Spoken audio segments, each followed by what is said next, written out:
Pelan strategik kebangsaan memerangi masalah bantuk dalam kalangan kanak-kanak 2022-2030. Baik, sampai di sini saja Keluarga Malaysia. InsyaAllah kita akan berjumpa lagi pada minggu hadapan dengan topik berkaitan dunia kesihatan. Untuk siaran ulangan, anda boleh saksikan pada hari Jumaat jam 3.30 petang di TV1. Sehingga kita berjumpa lagi. Assalamualaikum, salam hormat Keluarga Malaysia.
Masa depan yang cemerlang seorang kanak-kanak bergantung kepada pemilihan makanan yang berkhasiat dan kaya dengan nutrien.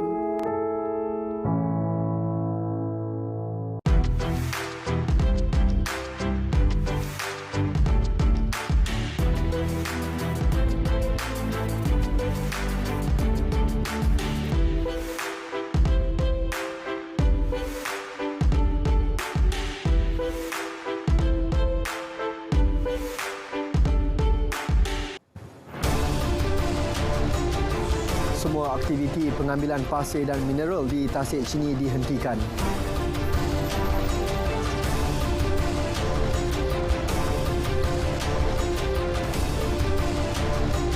KPM buat penilaian pendawaian elektrik sekolah di seluruh negara.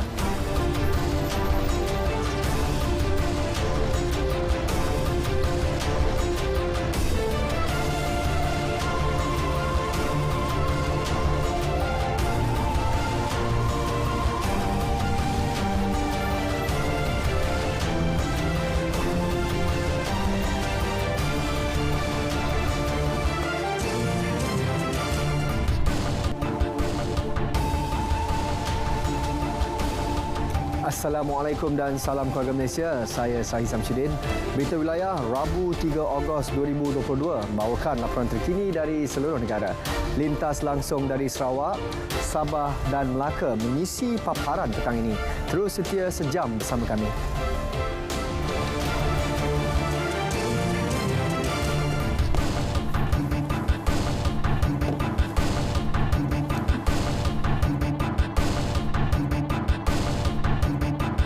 Sebarang bentuk aktiviti termasuk kelulusan baru pengambilan pasir dan mineral yang menjejaskan ekosistem Tasik Chini, Pahang sudah dihentikan. Menteri Tenaga dan Sumber Asli KETSA, Datuk Seri Taqiyuddin Hassan berkata, tindakan tersebut diambil susulan laporan Pertubuhan Pendidikan, Saintifik dan Kebudayaan Pertubuhan Bangsa-Bangsa Bersatu UNESCO mengenai Tasik Chini yang didapati tidak lagi memenuhi kriteria untuk menjadi sebahagian daripada rangkaian Rizab Biosfera Dunia WNBR.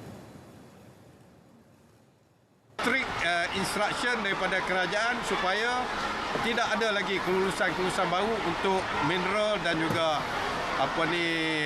galian-galian yang ada di sekitar Tasik Chini itu. Jadi kita pelihara lah Tasik Chini ini. Jadi yang detailnya saya akan jawab besok lah dalam parlimen esok. Beliau ditemui media selepas menyempurnakan Majlis Perasmian Kejohanan Olahraga Tahunan Sekolah Kebangsaan Islah Kota Baru. UNESCO bagaimanapun memberi tempoh sehingga 30 September ini untuk memaklumkan Badan Dunia itu mengenai perancangan merawat dan memulihkan Tasik Chini serta tanah lembap di sekelilingnya supaya kembali sihat. Sementara itu, Datuk Seri Taqiyuddin berkata kajian berhubung tragedi banjir di Baling Kedah sudah siap dan akan dibentangkan di Parlimen esok. Kementerian Pendidikan bakal mengkaji langkah proaktif untuk membuat penilaian pendawaian elektrik di kebanyakan sekolah di seluruh negara. Timbalan Menteri Pendidikan 1, Dato' Dr. Ma Hang Soon berkata, walaupun terdapat lebih 10,000 sekolah, keperluan itu penting bagi memastikan tahap keselamatan sekolah terjamin. Dalam masa sama, pengurusan sekolah juga disaran melaporkan kepada kementerian berhubung keadaan bangunan sekolah masing-masing. Jadi ada mana-mana yang bangunan yang lama yang perlukan perhatian, maka perlulah pihak sekolah laporkan, dan pada waktu yang sama kita akan lihat mekanisme bagaimana untuk memastikan ianya dapat kita jalankan secara berkala. Jadi walau apapun langkah-langkah untuk memastikan keselamatan sentiasa kita titik beratkan. Beliau berkata demikian sebagai mengulas insiden sebuah asrama lelaki Sekolah Menengah Kebangsaan Agama SMKA Datuk Haji Abu Hassan Haji Said di Pedas Negeri Sembilan yang terbakar dipercayai berpunca masalah pendawaian elektrik pada Ahad lepas. Terdahulu beliau ditemui pada Majlis Pecah Tanah Pembinaan Dewan Terbuka Sekolah-Sekolah Daerah Mualim di SMK Slim River di Slim River. Pada majlis ini, RM394,000 diperuntukkan bagi pembinaan Dewan yang dijangka siap sepenuhnya November depan. Beberapa langkah interim dalam menangani masalah banjir kilat di Ibu Negara akan ditambah baik dalam masa terdekat. Kementerian Wilayah Persekutuan melalui Dewan Bandaraya Kuala Lumpur setakat ini telah melaksanakan beberapa langkah segera, antaranya meletakkan guni pasir sebagai benteng sungai. Bagaimanapun, menurut menterinya Datuk Seri Dr. Syahidan Kasim, guni pasir berkenaan akan diganti dengan tembok untuk jangka panjang. Kita kena ambil pendekatan yang kedua, iaitu membina tembok. Tembok ni dalam proses ni, dan kira minggu depan dah boleh bina tembok tu ya. Dalam proses untuk melihat dari segi teknikal bagaimana bila kita bina tembok ni tidak juga menghalang kehadiran sungai. Sungai ni bukan saja untuk mengalirkan air, tapi keindahan juga kena ambil kira semua ni. Tambah beliau, sejak pelaksanaan Pelan Tindakan Tebatan Banjir Kilat Kuala Lumpur 2022, hampir 3 bulan lalu, pihaknya berjaya mengawal 4 kejadian banjir kilat ketika hujan lebat luar biasa. Beliau terdahulu hadir pada program Selamat Pagi Malaysia di Angkasa Puri. Sebanyak 12 unit rumah penduduk terjejas banjir di Baling, Kedah akan dibina di atas tanah milik kerajaan bersebelahan, Desa Kedah, Kampung Sadik, Kupang. Peruntukan bagi membina rumah tersebut ditanggung kerajaan negeri dan hasil sumbangan pelbagai pihak yang disalurkan menerusi dana Kedah Care. Menteri Besar Datuk Seri Muhammad Sanusi Muhammad Noor berkata anggaran kos seunit rumah adalah sekitar RM70,000 hingga RM75,000 dan dilengkapi kemudahan 3 bilik tidur, 2 bilik air, ruang tamu dan dapur. InsyaAllah projek ini akan disiapkan dalam tempoh kurang daripada 6 bulan daripada tarikh serahan tapak. Usaha oleh kerajaan negeri ini diharap dapat meringankan beban yang ditanggung oleh tuan-tuan dan puan-puan. Semoga usaha ini diberkati oleh Allah SWT dan dipermudahkan urusan untuk menyempurnakannya. Syarikat korporat seperti Syarikat Air Darul Aman Sdn Bhd dan Tenaga Nasional Berhad turut menyumbang dari segi kemasukan fasiliti dan utiliti elektrik dan air sebagai sebahagian daripada tanggungjawab sosial korporat CSR syarikat. Beliau ditemui selepas Majlis Pecah Tanah penempatan mangsa banjir tragedi kepala air Lata Celak di Kampung Sadik, Baling. Sementara itu, jumlah penduduk terjejas banjir di 2 pusat pemindahan sementara PPS akibat banjir kilat di daerah Baling, Kedah semalam berkurangan daripada 41 orang kepada 34 orang setakat jam 12 tengah hari tadi.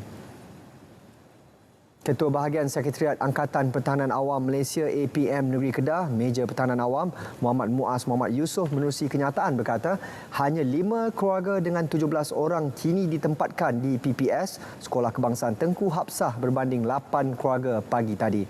Manakala PPS Dewan Abdul Tun Razak kekal 17 orang daripada 4 keluarga. Penduduk yang ditempatkan di PPS dari Kampung Rambung Batu, Kampung Bendang Sera, Kampung Jemang, Kampung 100 dan Kampung Tanjung Langsat. Dalam kejadian semalam, hujan lebat selama sejam menyebabkan beberapa kawasan penempatan penduduk dilanda banjir kilat akibat limpahan air Sungai Baling. Pusat Pembinaan Sementara PPS Sekolah Kebangsaan Seri Bukit Panjang, Pontian, Johor ditutup pukul 2 petang tadi. Kesemua 22 penduduk terjejas daripada 6 keluarga dibenarkan pulang ke rumah masing-masing. Penduduk terjejas sempat berkongsi pengalaman masing-masing.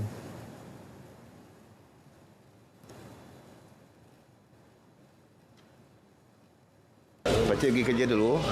Pakcik kerja dalam masa setengah jam tu. Orang mak pakcik telefon pakcik. Cakap air dah masuk rumah dia kat sekejap sangat. Pakcik tu balik lagi semula. Angkat barang apa yang patut kan. Tengok memang air tu memang laju dah masuk dalam rumah. Banjirnya pun taklah besar sangat semalam kan masa kita pindah. Lepas tu jiran tolong angkat barang semua. Jepang pun datang tengok. Dia kata macam ni dah kena pindah kan. Jadi kita pun dalam pukul 6 tu kita pun kemas-kemas lah. Pegawai Pertahanan Awam Daerah Pontian Muhammad Solehin Cik Mat bagaimanapun mengingatkan penduduk supaya bersedia untuk dipindahkan sekiranya banjir berulang. Selain Angkatan Pertahanan Awam, turut terlibat semasa banjir semalam adalah Pejabat Daerah Pontian, Polis, Jabatan Pengairan dan Saliran serta Jabatan Kejeraya.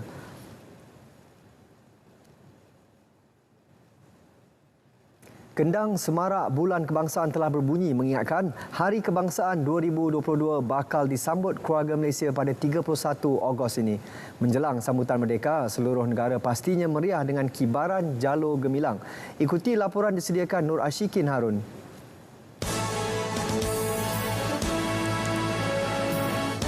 Bendera adalah lambang kepimpinan, simbol penghormatan, martabat, kekuasaan dan kedaulatan bagi sesebuah negara. Setiap negara mempunyai bendera tersendiri untuk mewujudkan perasaan bangga terhadap tanah air.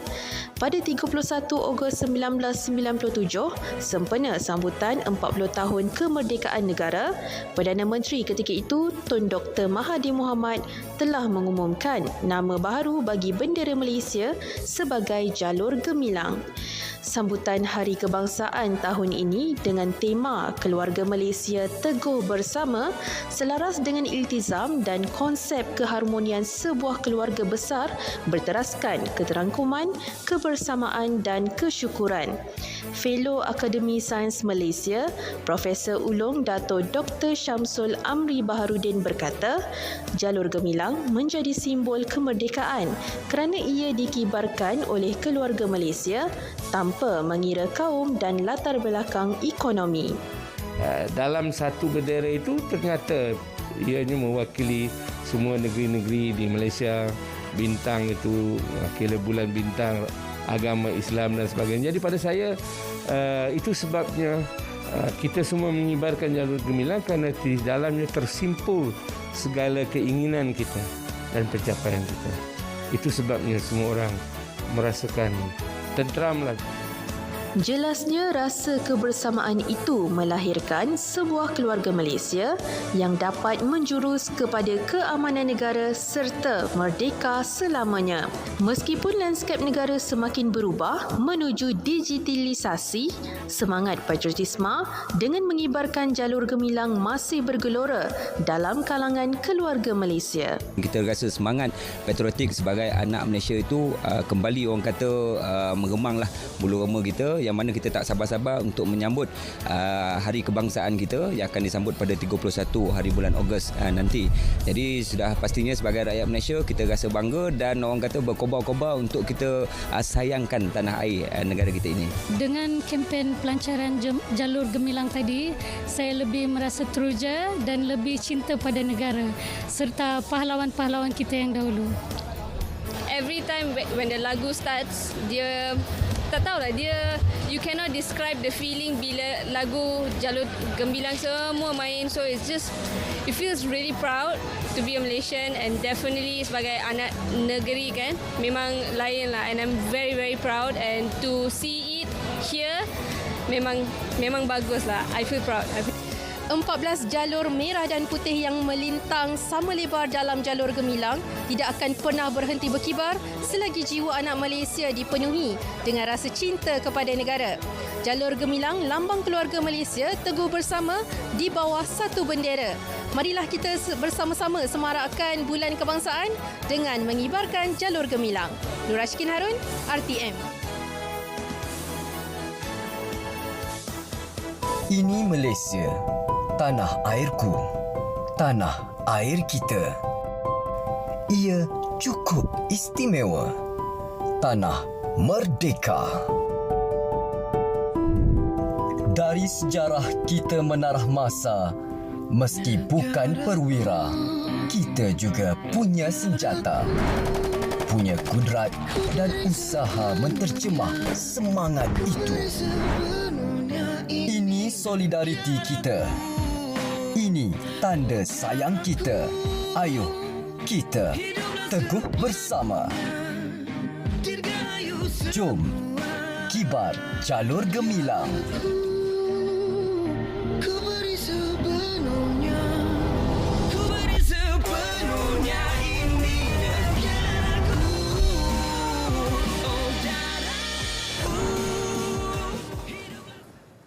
Seperti biasa, sebelum ke berita selanjutnya, kita ikuti perkembangan cuaca semasa di seluruh negara bersama Pegawai Met Malaysia Muhammad Nafizi. Mat Nafiah.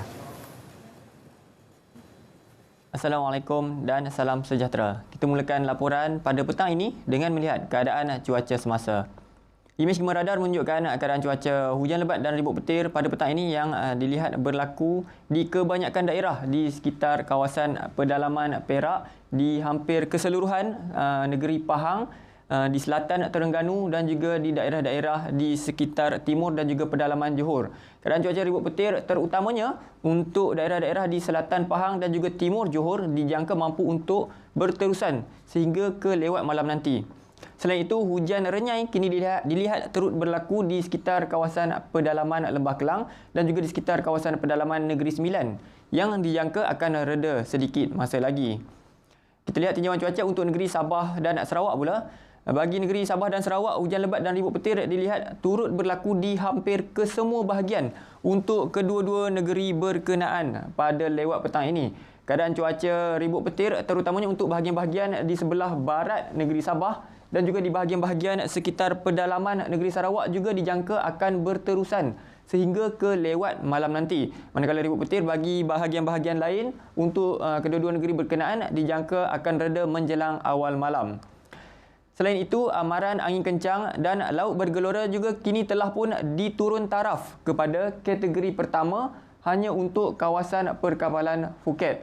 Namun, keadaan ini masih lagi berbahaya untuk sebarang aktiviti perkapalan, perikanan serta aktiviti sukan dan rekreasi laut yang lain. Amaran untuk kawasan perkapalan Phuket ini dijangka akan berterusan sehingga 7 Ogos nanti. Sekian dahulu info cuaca buat kali ini. Sebelum berpisah, kita lihat tinjauan cuaca bagi bandar-bandar utama di seluruh negara. Assalamualaikum dan salam sejahtera.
perkembangan dari negeri Sabah hari ini. Dadah jenis syabu seberat 52 kg berjaya dirampas. Tangkapan terbesar setakat ini. Butiran lanjut terus saja bersama Anisia Dowles di Kota Kinabalu. Silakan, Ann. Ya, sahih. Sebanyak 52.46 kg dadah jenis syabu berjaya dirampas Jabatan Kastam Diraja Malaysia JKDM Sabah dalam serbuan di sebuah kediaman di Kota Kinabalu pada Khamis lalu. Dadah bernilai lebih 1.8 juta ringgit itu merupakan tangkapan terbesar di Sabah setakat ini. Dalam sidang media di Kota Kinabalu, Ketua Pengarah Kastam Datuk Zazuli Johan berkata, serbuan pada 12:12 tengah hari menerusi operasi khas Pekong Dragon Seri 4 2022 hasil risikan pasukan tempur operasi Medan Kastam Kobra. Hasil serbuan membawa kepada penahanan seorang lelaki warga negara berumur 37 tahun yang disyaki terlibat dalam proses pembungkusan dadah di rumah tersebut. Modus operandi dia,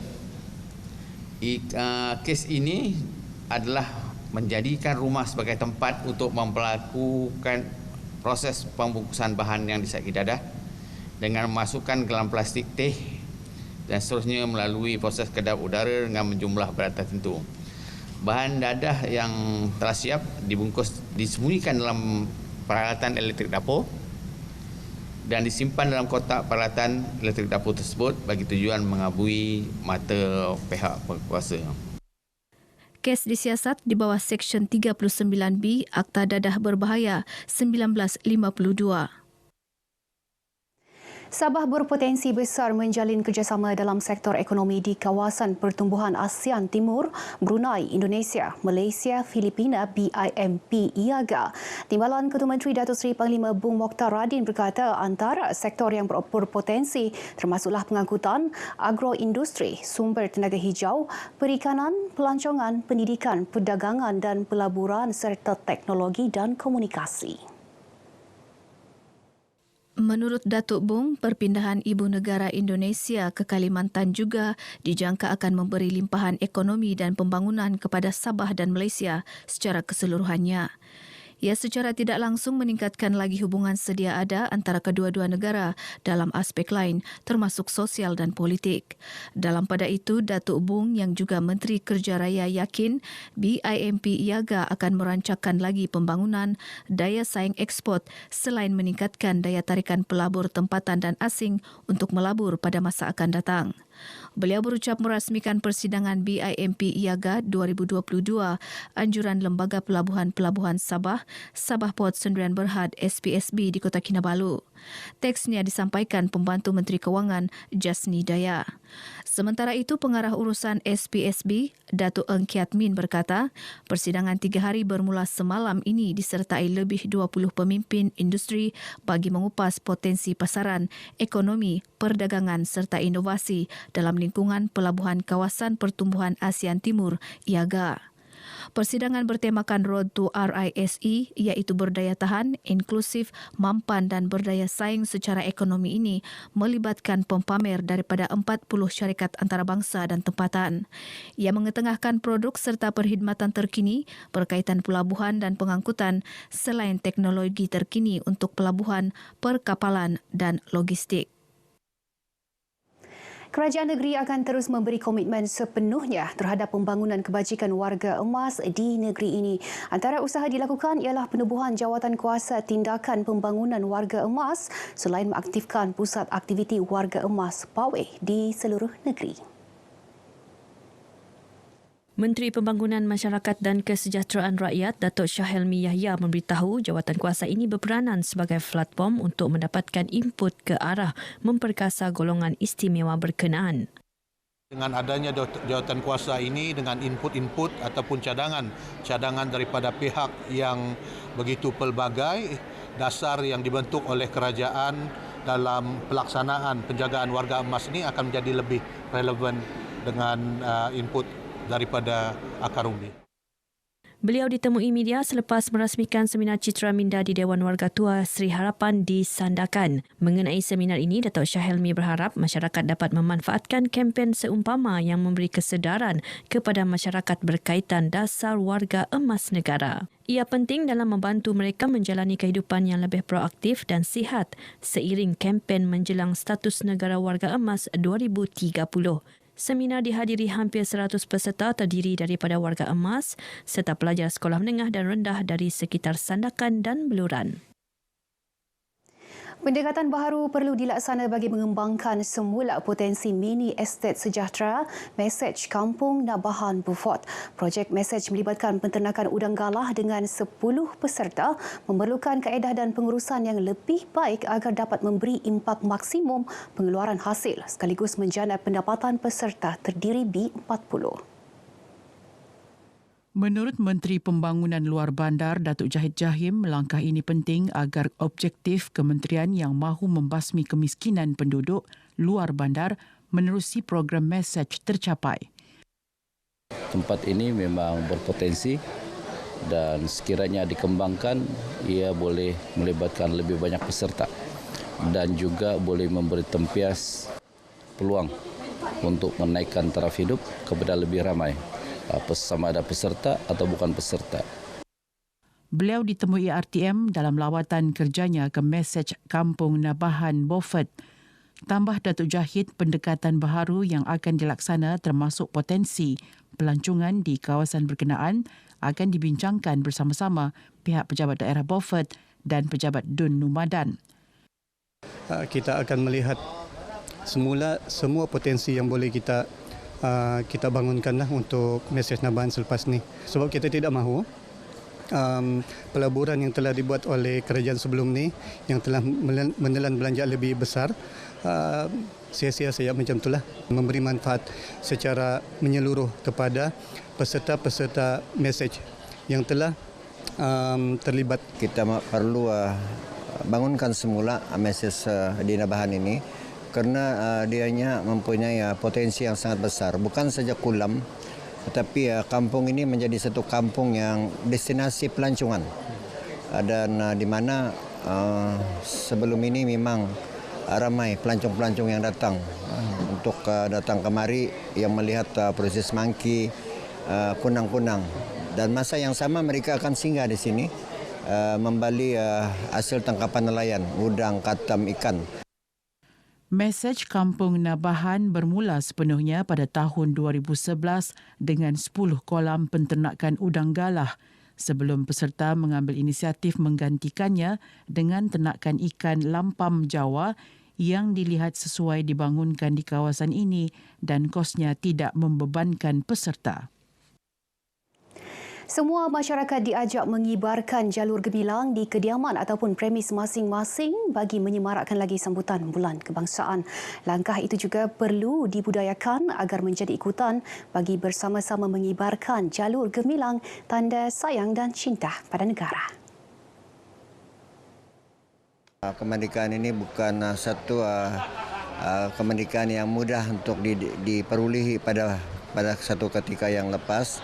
Kerana yang sudah tentu mempunyai pengorbanan yang sangat besar daripada pemimpin-pemimpin kita yang terdahulu dan juga pasukan-pasukan keselamatan kita yang banyak terkorban dalam memperjuangkan kemerdekaan negara kita.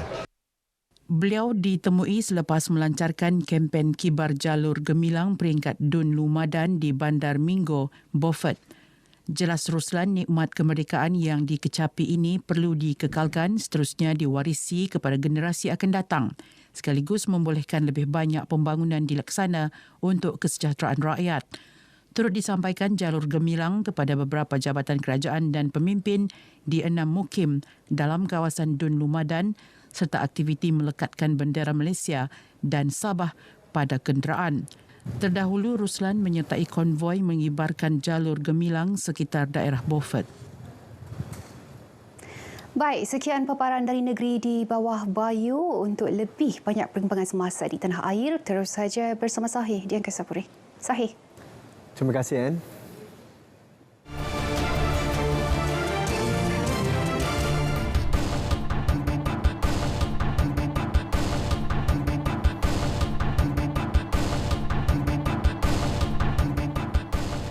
Kita ke Sarawak, Bumi Kenyalang. Antara tumpuan berita hari ini ialah kemeriahan Festival Makanan Kuching 2022 yang berjaya menarik lebih 200,000 pengunjung tempatan sepanjang penganjurannya. Perincian lanjut bersama Vanessa Mering. Silakan, Vi. Terima kasih, Sahi. Festival Makanan Kuching 2022 disifatkan sebagai satu pesta yang mencerminkan perpaduan di kalangan masyarakat di Kuching selari dengan statusnya sebagai bandaraya perpaduan.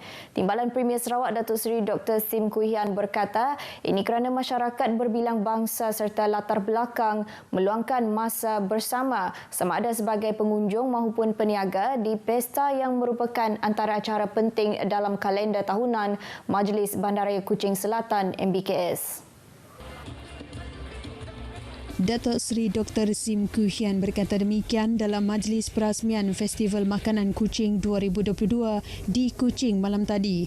Datuk Seri Dr. Sim turut memberitahu festival yang menjual ratusan jenis makanan dengan keunikan serta kreativiti tersendiri itu juga melengkapi Kuching sebagai bandaraya gastronomi UNESCO sekaligus berjaya menjadi tarikan pelancong pada setiap penganjuran. Sehubungan itu, beliau memuji usaha berterusan pihak MBKS serta mereka yang terlibat kerana sekali lagi berjaya menganjurkan festival mega tersebut setelah 2 tahun diberhentikan untuk sementara waktu ekoran pandemik COVID-19. Terdahulu dalam ucapannya, Datuk Bandar MBKS, Datuk Wee Hong Seng berkata, hampir 60,000 pengunjung hadir pada malam pertama pembukaan pesta tersebut pada Jumaat minggu lepas. Beliau menambah menjelang akhir minggu pertama, pesta tersebut telah berjaya menghimpunkan seramai 200,000 pengunjung tempatan dan antarabangsa. Tambah beliau lagi, festival makanan kali ini adalah lebih signifikan dengan adanya kerjasama dalam pertukaran budaya makanan daripada 48 bandaraya gastronomi pelbagai negara. Sebanyak 333 gerai makanan pelbagai delikasi dari seluruh dunia disediakan oleh bakat-bakat tempatan pada festival yang dianjurkan selama 24 hari itu. Yang di-Pertua Negeri Sarawak Tun Pehin Sri Abdul Taib Mahmud hari ini menerima kunjungan hormat daripada Hakim Besar Sabah dan Sarawak Tan Sri Dato' Abang Iskandar Abang Hashim di Demak Jaya, Kuching. Menurut Tan Sri Dato' Abang Iskandar Abang Hashim yang ditemui memberitahu tujuan kunjungan hormat tersebut adalah bagi menyampaikan maklumat ringkas berkenaan hal ehwal kehakiman di negeri Sarawak. Selain itu, beliau juga memaklumkan isu-isu kehakiman yang menyentuh perlembagaan persekutuan termasuk pelantikan hakim dan sebagainya turut dibincangkan dalam pertemuan tersebut. Premier Sarawak Datuk Patinggi Tan Sri Abang Johari Tunopeng menghargai niat baik pelbagai pihak yang ingin mengiklankan ucapan tahniah bersempena sambutan hari jadi beliau yang ke-72. Namun beliau tidak mahu melihat pihak berkenaan membelanjakan wang untuk tujuan tersebut memandangkan keadaan ekonomi semasa yang sukar selain keperluan untuk membendung tekanan inflasi. Menerusi kenyataan media, Pejabat Premier Sarawak memaklumkan, Premier mengucapkan terima kasih kepada semua pihak yang mendoakan beliau bersempena sambutan hari lahir beliau esok. Majlis Kebajikan dan Sukan Anggota-Anggota Kerajaan Malaysia Maksak Sarawak Bintulu akan mengadakan kejohanan tenis Maksak Sarawak Games 2022 antara bahagian. Ia akan berlangsung di Bintulu selama 3 hari bermula 5 hingga 7 Ogos ini. Setiausaha Maksak bahagian Bintulu, Harun Hatta yang juga naib pengerusi Yayasan Anti Rasuah Malaysia Sarawak berkata, kejohanan teknik Maksak Sarawak Games 2022 ini akan disertai 11 bahagian di Sarawak. 11 bahagian akan turut serta kecuali sedikitlah. Kejohanan ini juga adalah pengelola bersama Maksak bahagian Bintulu dan Lembaga Kemajuan Bintulu. So pemenang-pemenang akan antara bahagian ini akan dibawa untuk mewakili untuk peringkat kebangsaan yang akan berlangsung di Kuching pada bulan September yang akan datang. Ujarnya lagi, pertandingan ini akan berlangsung di 5 tempat di Bintulu iaitu Kelab Kidurong Bintulu, Pusat Sukan Kidurong BDA, UPM Kampus Bintulu, Pusat Latihan Teknologi Tinggi Bintulu dan Institut Kemahiran Mara Bintulu. Perkhidmatan bas percuma disediakan bersempena program Jelajah Aspirasi Keluarga Malaysia JAKM bermula Jumaat ini di Kuching. Jawatankuasa penganjuran program memaklumkan 3 lokasi pengambilan atau pick-up disediakan bagi memudahkan orang ramai mengunjungi program tersebut yang akan berlangsung selama 3 hari di dataran perayaan Petrajaya, Kuching. Lokasi pengambilan pertama adalah di bangunan Sarjana dengan waktu pengambilan pada 5 dan 6 Ogos ialah pada pukul 9 pagi, 12 tengah hari, 3 petang dan 6 petang. Manakala pada 7 Ogos waktu bertolak dari bangunan Sarjana ialah pada pukul 9 pagi, 12 tengah hari dan 3 petang. Lokasi pengambilan kedua terletak di pekarangan Aiman Mall, Kota Samarahan yang menyediakan perkhidmatan pada pukul 9 pagi, 12 tengah hari, 3 petang dan 6 petang pada 5 dan 6 Ogos. Manakala pada 7 Ogos masa bertolak ialah pada 9 pagi, 12 tengah hari dan 3 petang. Sementara masa bertolak dari lokasi pengambilan ketiga di kawasan parkir Dewan Undangan Negeri Lama Petrajaya pula bermula pada pukul 9 pagi hingga 9 malam untuk 5 dan 6 Ogos. Manakala pada 7 Ogos waktu bertolak ialah dari pukul 9 pagi hingga 6 petang. Turut disediakan perkhidmatan bas untuk kembali dari dataran perayaan ke 3 lokasi pengambilan. Program Jelajah Aspirasi Keluarga Malaysia dibuka kepada pengunjung bermula 9 pagi hingga 9 malam sepanjang penganjurannya. Baik, dengan itu sekian berita dari Sarawak. Kita kembali bersama Sahi di Angkasa Puri. Silakan. Terima kasih, Vi. Seperti biasa, setiap Rabu kita ikuti harga runcit petrol dan diesel mingguan berkuat kuasa tengah malam ini hingga 10 Ogos.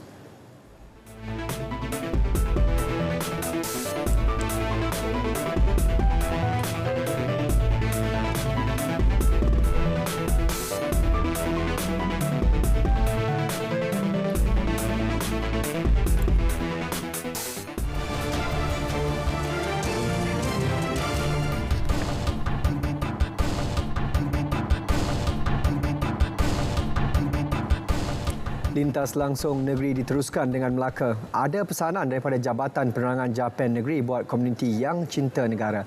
Juga inisiatif semarakkan pelancongan. Butirannya kita bersama Nur Amalina Abdul Halim. Ya, Sahi, dalam keterujaan menyambut Hari Kebangsaan, keluarga Malaysia disaran untuk menjaga tata susila pemasangan jalur gemilang. Demikian tegas Pengarah Jabatan Penerangan Japan Negeri Melaka, Shahrum Ravindaram Abdullah. Masyarakat diingatkan jangan menganggap pemasangan jalur gemilang satu perkara yang remeh kerana ia merupakan lambang kedaulatan negara. Dalam keseronokan kita memasang bendera, kita terlupa cara pemasangan tu, kan? Kadang pasang bendera tu panjang, gunakan tiangnya pendek sampai bendera tu jejak sampai ke lantai. Jadi ini pun dari segi protokolnya tak betul lah, bendera cecah ke lantai, kan?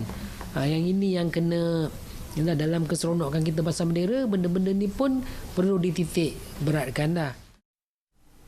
Justru beliau menyarankan orang ramai untuk merujuk tata cara pemasangan jalur gemilang yang betul dengan pegawai penerangan Japan. Dalam usaha menyemarakkan kegiatan ekonomi rakyat dan menarik kehadiran pelancong ke Melaka, Kementerian Pelancongan, Seni dan Budaya MOTEK dengan kerjasama Kerajaan Negeri Melaka menganjurkan program Magic of the Night. Esko Pelancongan, Warisan dan Kebudayaan Melaka, Datuk Muhammad Jalani Khamis memberitahu, pemilihan Melaka berikutan keunikan budaya serta adatnya yang sesuai diketengahkan kepada seluruh keluarga Malaysia. Pelbagai aktiviti menarik menanti pengunjung pada program yang akan berlangsung pada 5 hingga 7 Ogos ini. Antaranya perarakan 8 bot di sekitar dataran Sungai Melaka yang mewakili kepelbagaian etnik yang ada di negara ini.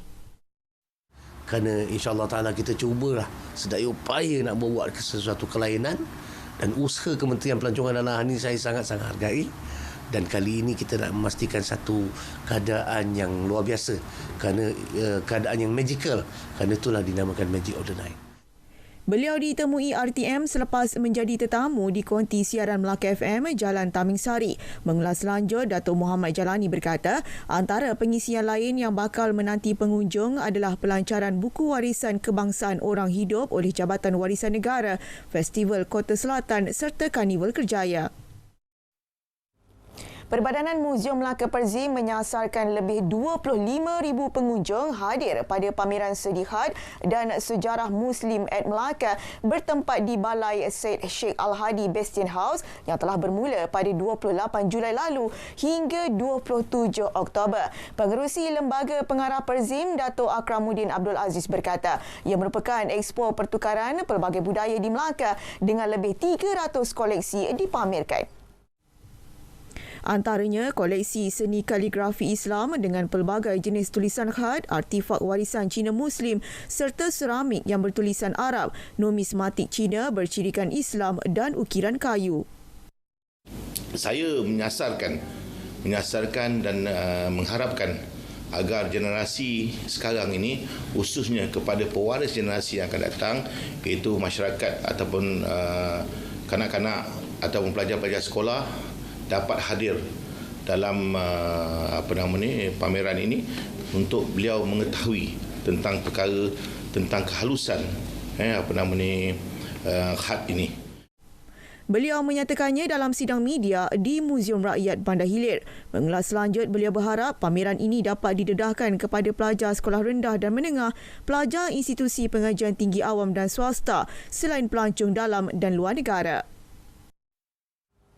Seni warisan kebudayaan dalam pembuatan keris perlu diberi nafas baharu untuk menarik minat golongan belia. Pengusaha bengkel kraf Hulu Balang, Mat Sahar Jiman berkata, perkara tersebut perlu diberi perhatian supaya warisan seni sejata tradisional tersebut tidak hilang ditelan zaman. Generasi muda jelasnya perlu didedahkan dengan proses penghasilan keris agar mereka lebih menghargai keseniannya. Sebab itu saya melihat perkara ini satu bentuk yang boleh memberikan satu nilai tambah kepada belia-belia terutamanya untuk menghasilkan sebilah keris. Bagaimana kita nak menghasilkan sebilah keris tu? Dia melalui proses-proses yang tertentu.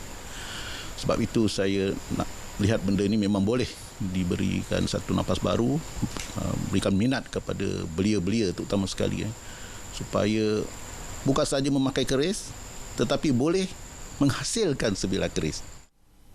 Justru Mak Sahar turut membuka kelas di bengkel miliknya. Kepada yang berminat, mereka boleh belajar cara pembuatan keris secara percuma.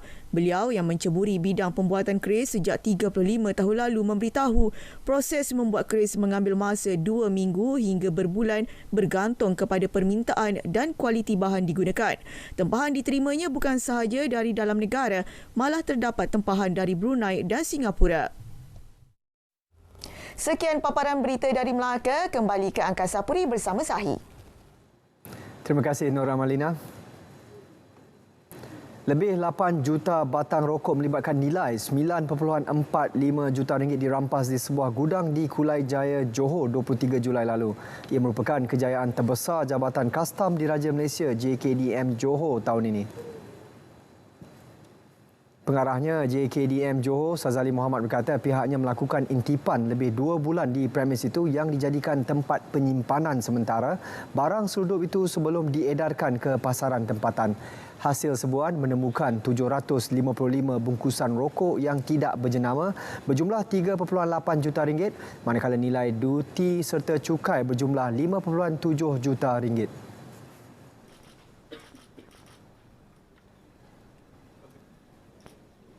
Kami rasa yang rokok-rokok tu datang daripada luar negara melalui pesisiran pantai. Sebab dasarkan pada keadaan rokok tu, macam saya kata tadi kan, di dalam bungkusan kotak-kotak dan kita dapati bahawa ada kesan-kesan air lah, basah kan. Jadi kita yakinlah dia datang melalui laut lah.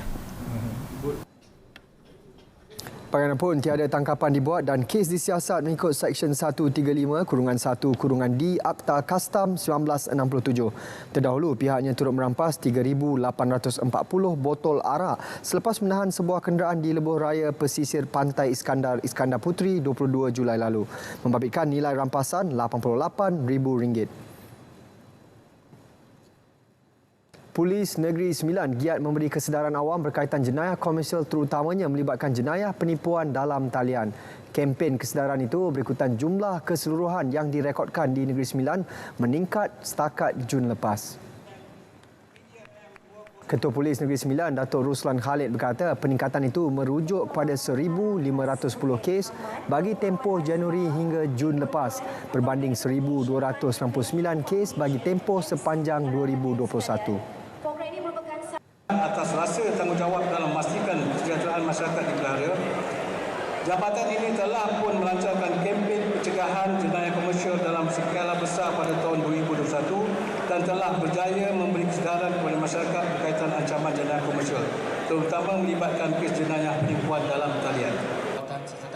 Beliau berucap demikian ketika melancarkan kempen pencegahan jenayah komersial anti-scammer di Seremban. Kempen pencegahan jenayah komersial 2022 telah dilancarkan 25 Jun lepas oleh Ketua Polis Negara Tan Sri Akril Sani Abdullah Sani di Johor Bahru. Kempen jelajah itu melibatkan wilayah utara, pantai timur dan selatan.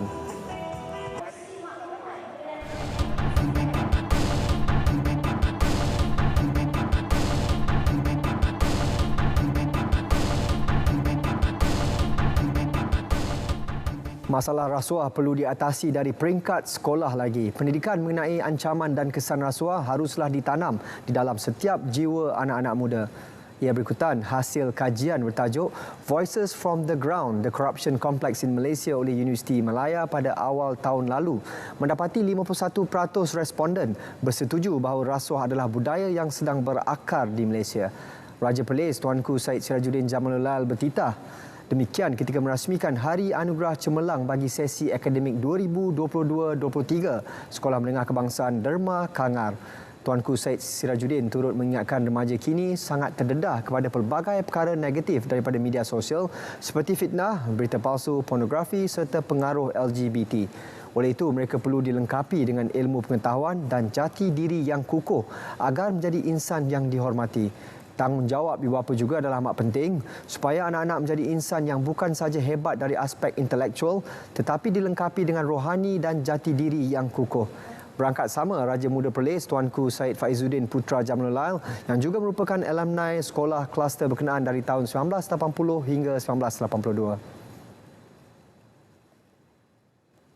Seorang pemandu mengaku bersalah bagi 4 pertuduhan berkaitan memiliki dan memandu kenderaan klon.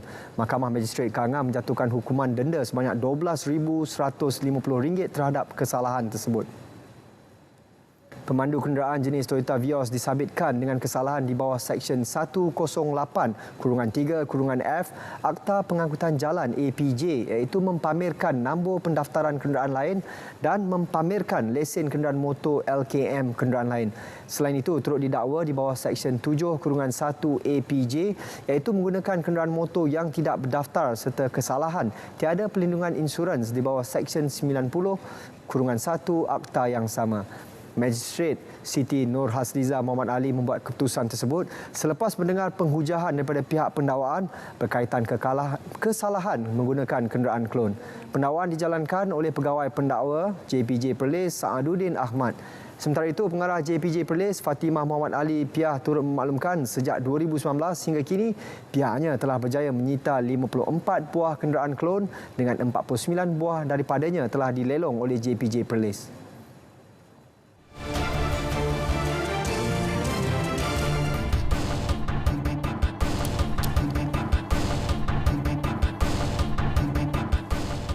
Dua individu tempatan ditahan dipercayai terbabit dalam penyelewengan minyak diesel bersubsidi dianggarkan bernilai RM59,000.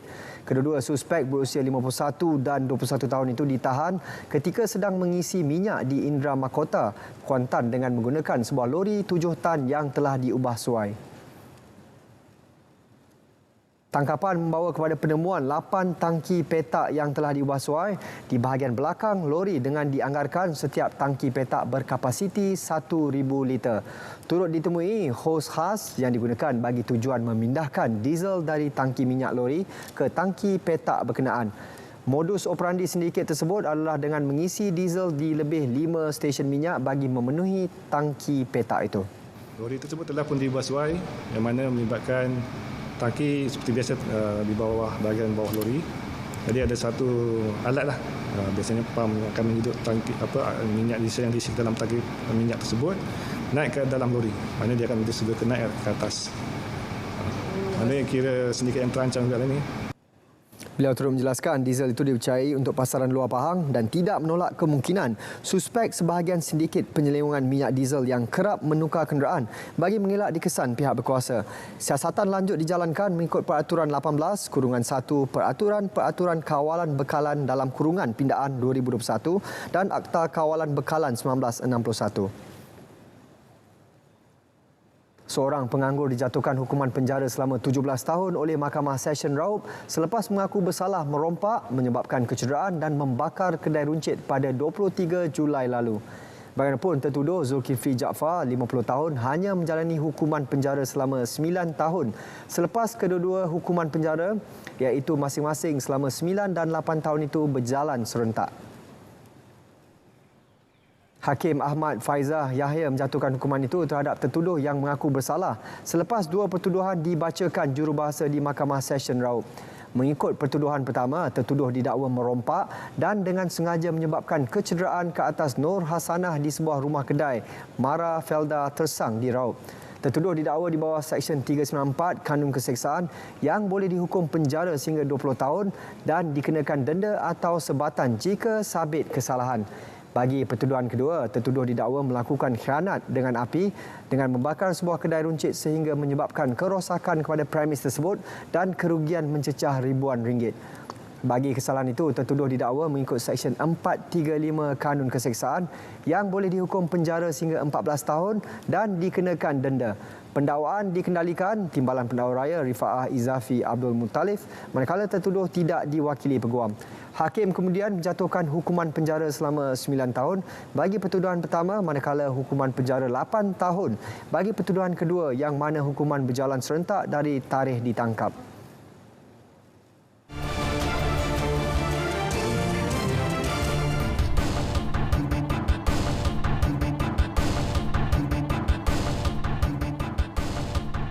Perkembangan Sukan Universiti ASEAN AUG 2022. Skuad catur menutup kempen Temasya dengan bergaya selepas mencipta sejarah meraih 4 pingat emas.